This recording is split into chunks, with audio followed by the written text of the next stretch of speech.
At 159 knots, the aircraft is just lifting off the ground. Suddenly, the number one engine breaks free. Not just the engine, the entire pylon assembly shears off, flipping over the wing and slamming onto the runway behind them.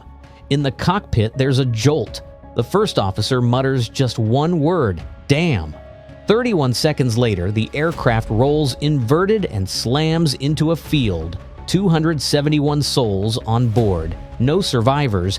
In that half-minute, critical systems fail. The captain's instruments go dark. The stall warning system shuts down. Vital wing surfaces change position without command, and the pilots are flying blind into disaster. No warning, no second chance. And yet, this wasn't caused by a design flaw alone. It began months earlier, inside a maintenance hangar, with a forklift. So, how does a modern airliner lose an engine and never recover? Let's go back, because to understand what brought down Flight 191, we need to trace the catastrophe to the very first crack. Hidden in plain sight. May 25th, 1979. Chicago O'Hare International Airport buzzes with routine. Gate operations move smoothly. Flight 191 and McDonnell Douglas DC-10-10, tail number N110AA, is scheduled to depart for Los Angeles. The weather, clear skies, 15 miles visibility, surface winds from the northeast at 22 knots. In aviation terms, ideal. Inside the cockpit, 3 highly experienced crew members complete their checks. Captain Walter Lux, 53 years old, is a veteran with more than 22,000 hours, 3,000 of those in DC-10s alone. To his right, First Officer James Dillard and Flight Engineer Alfred Udovich, both equally capable, both calm, both trusted. The aircraft is fully fueled, 258 passengers on board, 13 crew, and nearly 380,000 pounds of takeoff weight. They're cleared for departure from runway 32 right. At 15 hours, 2 minutes, and 46 seconds, the call goes out from the cockpit. American 191 underway. Nothing unusual, not yet. Rotation. The moment everything changes. Acceleration is smooth. V1, 139 knots. The speed where takeoff can no longer be safely aborted. VR, 145 knots. Rotation begins. By 159 knots, the aircraft is airborne. And then, catastrophe. The number one engine breaks free from its mount under the left wing. But it's not just the engine. The entire pylon assembly, an 18,000-pound structure designed to secure the engine to the wing, shears away. It flips over the top of the wing and slams onto the runway behind them. In the cockpit, the jolt is instantaneous. The CVR captures just one word from the first officer: "Damn." But no alarms, no stall warning, no slat disagreement alert, no indication of what they've lost. Because in that single moment when the engine detached, a catastrophic chain reaction began, one that would render this aircraft unrecoverable. The engine separation tears through more than just metal. It ruptures hydraulic lines inside the wing, critical for locking the leading-edge slats in place.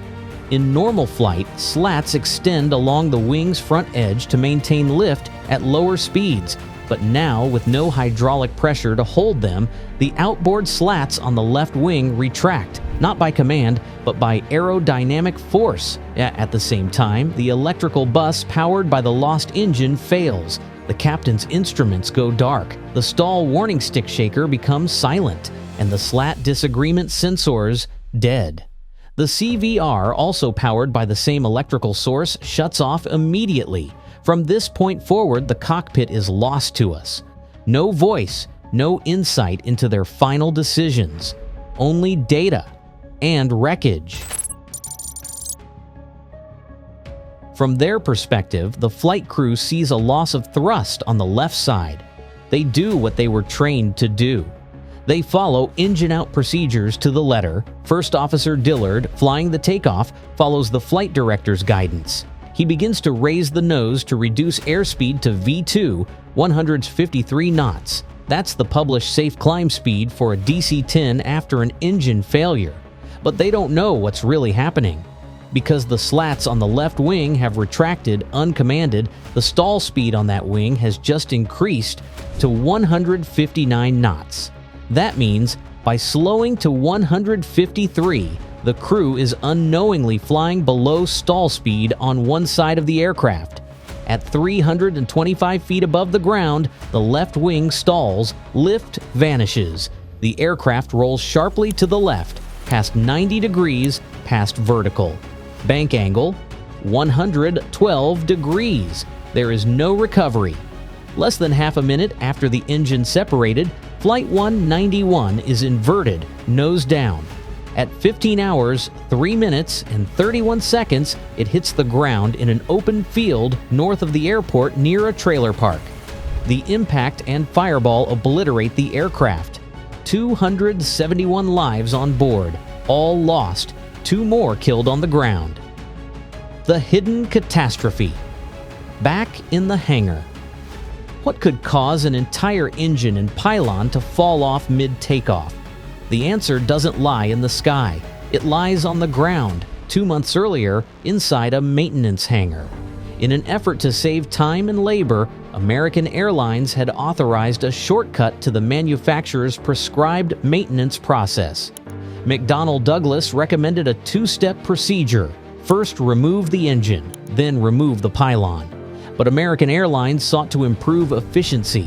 Their mechanics began removing the engine and pylon together as one massive unit using a forklift. The forklift method saved approximately 200 man-hours per job. But it came at a cost: precision. The engine pylon assembly weighed more than 18,000 pounds and had a center of gravity far forward of its mount points. A small shift, just a few millimeters, could exert enormous torque on the attachment structures, and it did. On March 30th, 1979, during maintenance on the DC-10 that would become Flight 191, the rear pylon bulkhead was structurally compromised. Mechanics had removed the aft pylon bearings first using a forklift. That decision caused the forward bulkhead to act as a pivot point. Under the weight of the engine, the pylon pressed against the wing's clavis fittings, creating a stress fracture.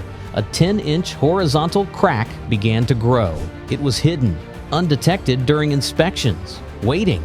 The next time this aircraft took off, that fracture, subjected to thrust and aerodynamic stress, let go. The entire pylon broke free, taking the engine and 3 feet of the wing's leading edge with it. The pylon's failure set off a cascade of systems failures, but what made this event unrecoverable were the design weaknesses in the DC-10 itself. Unlike other aircraft of the era, the DC-10's slats were held in position by hydraulic pressure alone. There were no mechanical locks, so when the pressure failed, the slats moved without warning and without command. Critical systems, the stall warning, the slat sensors, and even the captain's instruments were all routed through the electrical bus powered by the left engine. That meant one point of failure took down multiple flight critical systems. There was no redundancy. The crew was flying blind. They were trained for a normal engine failure, but this wasn't normal. It was a total system breakdown disguised as a routine emergency. Flight 191 wasn't the first time the forklift method had caused damage. It was just the first time it killed. After the crash, investigators inspected other DC-10s maintained with the same shortcut. The results were alarming. Out of 175 engine pylon installations reviewed, 88 had been done with the unapproved method. 6 aircraft, 4 from American, 2 from Continental, showed fractured pylon components identical to the one that failed on Flight 191. Even more troubling, Continental Airlines had discovered similar damage months earlier, but they considered it minor and never reported it. The opportunity to prevent Flight 191's disaster was missed by inches, by silence, a legacy written in wreckage. In the aftermath, the FAA grounded all DC-10s in the U.S. investigations. By the NTSB revealed the full scope, including maintenance shortcuts, design flaws, and oversight failures.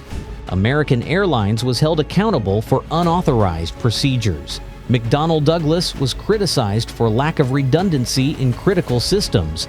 The FAA was condemned for inadequate surveillance of airline maintenance operations. But the crash didn't just end in blame.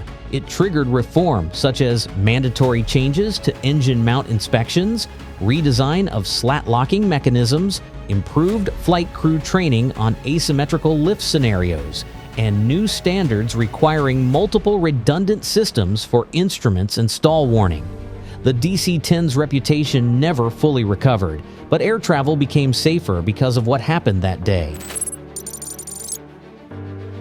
Among the 273 who died were entire families, seasoned cabin crew, pilots commuting home, children heading west for the summer. Eyewitnesses recall seeing the aircraft roll, hearing the double fireball, feeling the heat from hundreds of meters away.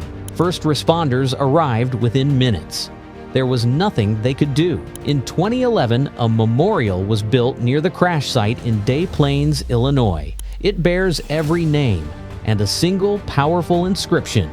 Their loss helped assure the safety of all who have boarded an airliner since that tragic event, because sometimes progress in aviation is written not in innovation, but in remembrance. The story of Flight 191 is a reminder that in aviation, even the smallest oversight can lead to unthinkable consequences.